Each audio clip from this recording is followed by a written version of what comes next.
ಹೋಗಿಲ್ಲ. ಘನಘೋರವಾದ ಆರೋಪನ ಮಾಡಿದ್ದಾರೆ ಇವರೆಲ್ಲರೂ, ಒಂದಲ್ಲ ಎರಡಲ್ಲ ಅನೇಕ ಜನ.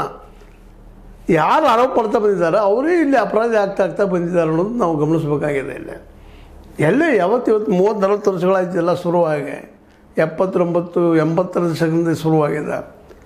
ಈ ಒಂದು ಕೊಲ್ಲುವ, ಅತ್ಯಾಚಾರ ಮಾಡುವ ಕ್ರಿಯೆಗಳು ನಿರಂತರ ನಡೀತಾ ಬಂದಿದ್ದಾವೆ. ಇದ್ರ ಬಗ್ಗೆ ಯಾವ ತನಿಖೆ ಇಲ್ಲ. ಮಾಡಲಿಕ್ಕೆ ಹೊರಟವರು, ಅದು ಹೇಳಿಕ್ಕೆ ಹೋದವ್ರನ್ನ ಅಪರಾಧಿಗಳು ಮಾಡಿದ್ದಾರೆ. ಇವತ್ತು ದೊಡ್ಡ ಪ್ರಮಾಣದಲ್ಲಿ ಇದೆಲ್ಲ ತಪ್ಪಿಸ್ಬೇಕಂತಕೊಂಡು ಒಬ್ಬ ವ್ಯಕ್ತಿ ಅಂತಂದು, ಆ ವ್ಯಕ್ತಿ ಇದ್ದಂದು ನಾನು ಸಾಕ್ಷಿ ಹೇಳ್ತೀನಿ, ಇದೆಲ್ಲ ಕಾರಣಕರ್ತರು ಹೆಗ್ಗಡೆ ಅವರು ಮತ್ತು ಅವ್ರ ಕುಟುಂಬದವರು ದೊಡ್ಡವರು ಕೂಡ ಮಾಡಿದ್ದಾರೆ ಅಂತ ಹೇಳ್ತೀನಿ ಅಂತ ಬಂದ ವ್ಯಕ್ತಿ ಅವನು ತನ್ನ ಟೋನ್ ಬದಲು ಮಾಡಿ ಇವತ್ತು ವಿರೋಧವಾಗಿ ಮಾತಾಡ್ತಾ ಇದ್ದಾನೆ. ಇವರು ನಮ್ಗೆ ಕರ್ಕೊಂಡ್ಬಂದ್ರಿ ಸಾಕ್ಷಿದಾರನ ಅಂತ ಹೇಳ್ತಾ ಇದ್ದಾನೆ. ಮತ್ತು ಅಲ್ಲಿ ಹೆಣಗಳನ್ನು ಹುಗಿ ಕೆಲಸನ ಮಾಡುವಂಥ ವ್ಯಕ್ತಿ ಸ್ವತಃ ಅವನೇ ಹಿಂಗೆ ಸುಳ್ಳು ಹೇಳಿದಾಗ ಅಲ್ಲಿ ಜನ ಏನು ಮಾಡಲಿಕ್ಕೆ ಸಾಧ್ಯದ? ಸುಳ್ಳು ಹೇಳಿದನೋ ಹೇಳಿಸಿದನೋ, ಹೆಣ್ಣರ ಮಕ್ಕಳ ಅಕ್ಕ ತಂಗಿಯರ ಭಯ ತೋರಿಸಿ ಅವನು ಬದಲಾಯಿಸಿರು ಅನ್ನೋ ಆರೋಪಗಳು ಇದ್ದಾವೆ.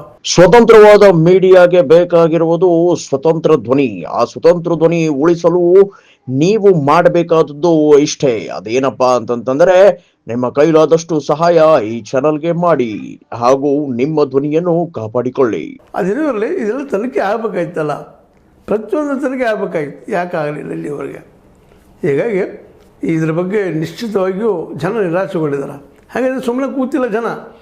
ಯಾವ ವ್ಯಕ್ತಿಯನ್ನು ಇವತ್ತು ಆರೋಪಿ ಮಾಡಲಿಕ್ಕೆ ಹೊರಟಿದ್ದಾರೆ, ಯಾವ ವ್ಯಕ್ತಿಗಳನ್ನ ಅವರ ಇವತ್ತು ಹೀರೋ ಆಗಿ ನಿಜವಾಗಿ ಹೊರಗೆ ಬರ್ತಾ ಇದ್ದಾರೆ.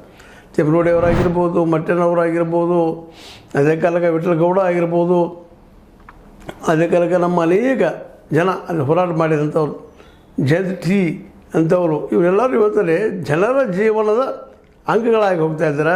ಅವ್ರು ಎಲ್ಲರೂ ಬೇಕಾಗುವಂಥವ್ರಾಗಿ ಹೋಗ್ತಾ ಇದ್ದಾರೆ. ಯಾವ ವ್ಯಕ್ತಿಗಳು ಆರೋಪ ಮಾಡಲಿಕ್ಕೆ ಬಂದಿದ್ರು ಅವ್ರು ಇವತ್ತು ಸಹಜವಾಗಿ ಕಟ್ಟಕಟ್ಟಿಗೆ ತಂದಿರಿಸುವಂಥ ಪ್ರಸಂಗ ಬಂದ ಕೂಡಲೇ ಸಹಜ ಜನಕ್ಕೂ ಸಹಿತ ಆತಂಕ ಆಗಲಿಕ್ಕೆ ಹೆಂಗಪ್ಪ ಇದು ಸತ್ಯ ಹೇಳೋರ ಗತಿ ಹೆಂಗಾದ್ರೆ ಮತ್ತು ಸುಳ್ಳು ಹೇಳೋರೆಲ್ಲ ಮುಂದುವರಿತಾವಾದ್ರೆ ಈ ದೇಶದ ಗತಿ ಏನು ಅನ್ನುವಷ್ಟು ಮಟ್ಟಿಗೆ ಚಿಂತನೆ ಮಾಡುವಂಥದ್ದು. ಅದಕ್ಕಾಗಿ ಇವತ್ತು ಮೂಮೆಂಟಿಗೆ ಬಂದು ನಿಂತಿದೆ. ಇವತ್ತು ಅನಿವಾರ್ಯವಾಗಿ ಹೆಣ್ಮಕ್ಳು ನಮ್ಮ ಹೆಣ್ಮಕ್ಳು ನಮ್ಮ ಮೇಲೆ ದಾಳಿಗಳಾಗ್ತಾಯಿದ್ದಿಲ್ಲ ಮೂಲ ವಹಿಸೋದು ಹೇಗೆ? ಅದಕ್ಕೆ ಪೆನ್ನಿನ